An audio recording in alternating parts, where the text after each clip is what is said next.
It was a typical Tuesday afternoon when Lucas Hart's life took a strange turn. A freelance tech consultant by trade, Lucas spent most of his days solving complex problems that others couldn't even comprehend. He was a quiet, analytical guy, comfortable behind a screen. But that afternoon, his phone rang from an unknown number. He almost ignored it, but, for some reason, curiosity got the better of him. He picked up. "Lucas Hart?" a raspy voice on the other end asked. "Yes. Who is this?" Lucas replied, his tone skeptical. "Maybe it was a spam call." "You don't know me, but I know you. You need to listen carefully because you don't have much time. They're coming for you." Before Lucas could respond, the call ended abruptly. His heart skipped a beat. Who was that? His mind raced, trying to make sense of the cryptic message. Was this some kind of sick joke?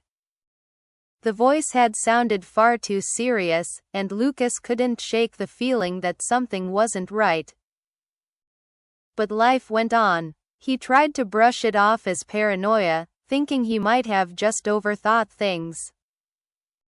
Still, a part of him couldn't help but wonder. What if the message was real? Later that evening, as he sat down in front of his computer to catch up on some work, Lucas found an unexpected email in his inbox. It was from an encrypted address with no subject line, only a link. His finger hovered over the mouse for a moment. Who would send him something like this? Hesitation gnawed at him, but his curiosity took over. He clicked the link. The video that loaded was grainy, but it was clear enough. It showed a shadowy figure sitting in a dark room, staring straight into the camera. "Lucas, if you're watching this, it means they found you. They've been tracking you for months, waiting for the right moment to strike. You've been unknowingly involved in something much bigger than yourself, and now, you're in danger." The figure paused, as if weighing the weight of the situation. "You need to find the device. It's the only way to stay alive." The screen flickered, and just before the video cut out, the figure spoke one last line. "Run." The silence that followed was deafening. Lucas sat frozen, staring at the screen, trying to process what he had just seen. A part of him wanted to dismiss it as a hoax. But another part of him couldn't ignore the feeling that the video was genuine. The next morning, something felt different. The moment Lucas stepped outside, he had the uneasy feeling of being watched. As he walked through the streets to grab his coffee, he noticed a black car trailing behind him. At first, he thought it was just a coincidence, but the car stayed a few yards behind for several blocks. His stomach tightened with each passing minute. Was this real? Or was his mind playing tricks on him? When he reached the coffee shop, he turned to look, only to see the car stop and park across the street. Whoever was following him wasn't being subtle anymore. They were sending a message. It was no longer a question of what he should do next, he had to figure out who was after him and why. His first instinct was to go to the police, but something inside him told him that they wouldn't be able to help.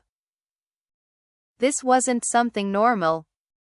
So, instead, he dove deeper into the mystery, using every skill he had as a tech consultant.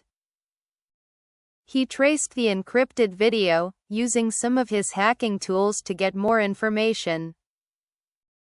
What he uncovered made his blood run cold.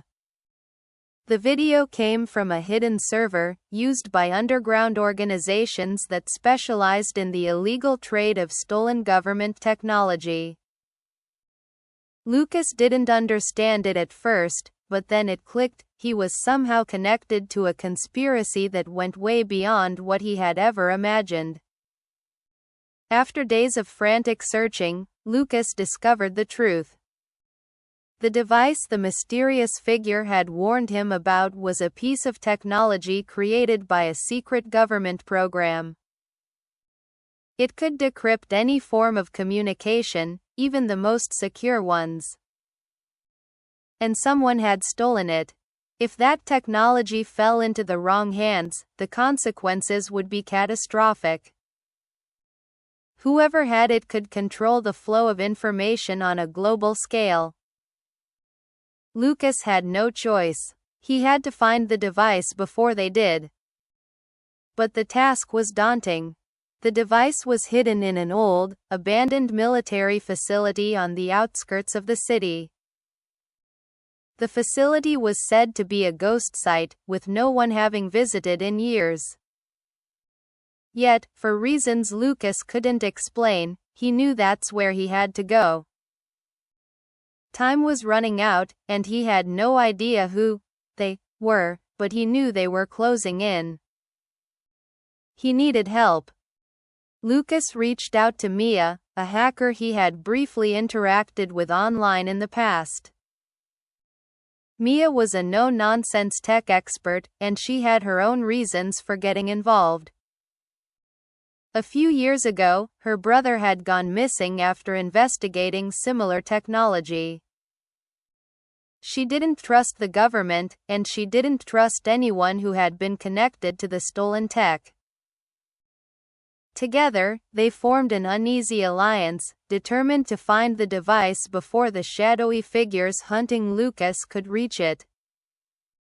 As they dug deeper, Lucas realized that this wasn't just about a piece of stolen technology. There was a larger game being played, one that would affect the entire world. And now, he was a pawn in it. With the clock ticking, Lucas and Mia set off on their dangerous journey to the military facility. What awaited them there was far worse than they could have imagined. The enemy was already inside, and the final confrontation would determine the fate of everyone they knew.